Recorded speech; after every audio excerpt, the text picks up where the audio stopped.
Florio published his first work, First Fruits. First Fruits was published in London in 1578. The book is dedicated to Robert Dudley, Earl of Leicester. In the dedication, Florio addresses him as his lord and seeks his protection from critics as a novice scholar just setting out on his career. 11 prefatory poems precede the text.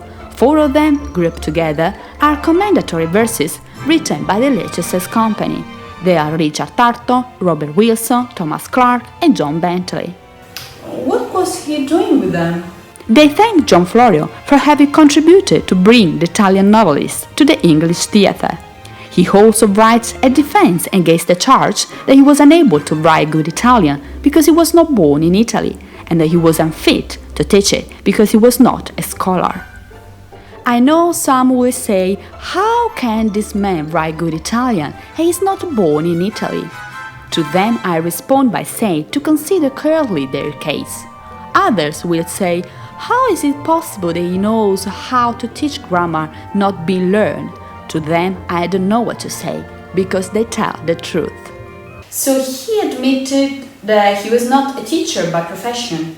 He clearly pointed out that circumstances forced him to adopt this means of earning a living. So he really didn't want to be a teacher? No, and these should be taken into consideration as they serve to explain many features of First Fruits. What features? For his first work, Florio borrowed from Ore di ricreazione by Lodovico Guicciardini, Antonio Guevara's Libro Aureo. He also used James Sanford's translation of Guicciardini's work of 1573 and Lord Berners' English translation of Guevara, as well as Thomas North's version, The Dial of Princes. In short, he used all the possible translations available and edited them, readapting the text in his own personal way. This is stealing. You know them, right?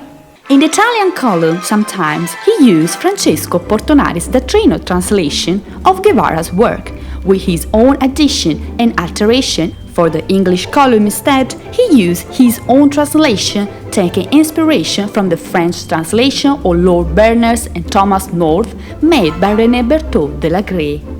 Also, some chapters of First Fruits exemplify mankind's debt to literature and to great writers. Florio borrowed from Ariosto, Boccaccio, Ovid, Plutarch. Is there anything written by you in here?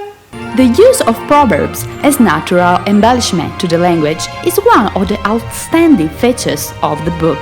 Often, whole dialogues are carried on proverbs, counter-proverbs, and fine sayings, because Florio wanted to enrich the English language by adding proverbs into common speech, so that expression will come spontaneously and gracefully. All that glitters is no gold. More waters falls by the mill than the miller knows. When the cat is abroad, the mice play. He that maketh not marrieth not. An ill weed groweth apace. The end make all men equal. Make of necessity virtue. That is quickly done, that is done well. Give losers leave to speak. It's a lover's loss to speak of love. Necessity hath no law. A gallant death doth honor a whole life. The 42 dramatic dialogues of the First Fruits are graded, beginning simply and becoming more difficult towards the end. Florio is notable for his departures from the usual content of the language lessons manual. In the First Fruits, the opinions and many topical allusions are given as the speakers wander through the streets, meet for a meal together, or sit down on a bank for a chat. There is a variety of topics discussed: fancy, court gossip, Queen Elizabeth's admirable qualities, theatre, wine, love. It is indeed one of the most interesting Elizabethan language lesson manuals. So, I will tell you the third. I love beer, I love ale, but I love a cup of wine best of all. For as Pliny said, wine, so it be moderately used, is a thing ordinary of God. The wine doth quench the thirst, revive the spirits, comfort the heart, sharpen the wit, gladden a doleful mind, make a good memory, kill ill humors, make good blood. The intense dislike for foreigners is shown in a dialogue in which Florio complains of rudeness of some Englishmen towards strangers. What think you of the manners of Englishmen? Tell me of courtesy. I will tell you, some are well-mannered, but many ill. Towards whom are they ill-mannered? Towards strangers. Chapter 17. To talk in the dark. Ho ho, who got there? I am your friend. What is your name? I am called A. You are well met, and so you be also. Methinks the gate is shut. How shall I do then? You shall lie with me if you please. I thank you 1,000 times. Methinks it is very dark. So methinks certes. What o'clock is it, think you? I believe it to be 12. It is not so much yet. It is struck already. Have you heard it? Yes, sir. Half an hour ago. Well, let us go into the house. Enter you first. Chapter 14. Amorous Talk. Oh, my dear friend, I pray thee that you will help me. Gladly, but what help will you have? What lack you?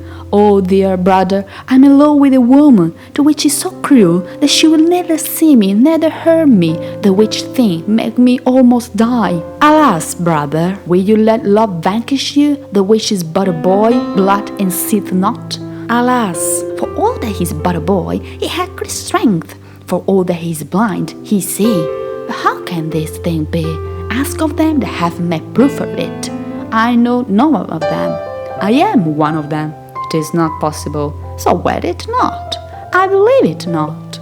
It is too true. Ye have wounded me with more than 1,000 shafts, but had not wounded her, for if he had, I were glad, and very glad. Speak unto her. She will not hear me. Write a letter unto her. She cannot read. Call somebody to speak to her. I have no one that is faithful unto me, as needed required. And what is she? A maid or a wife? She is a maid, daughter unto a merchant of this city, so famous and great. Cherish her, and make her some present, or else to her father. I know him not. Learn to know him. Have you ever spoken to her?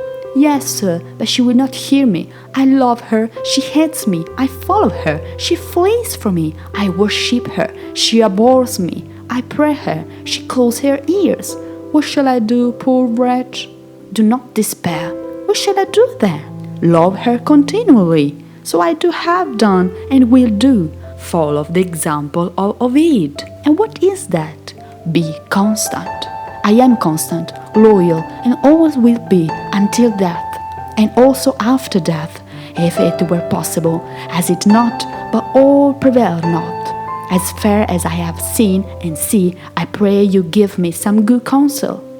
I sought her. She is a woman, and you are a man. So much the sooner shall you overcome her. But it become me not, whereof though it become you, because the law forbids it. What law? The love of God and the love of man breaks the law. I should deserve that. Would that more sweet than die for love?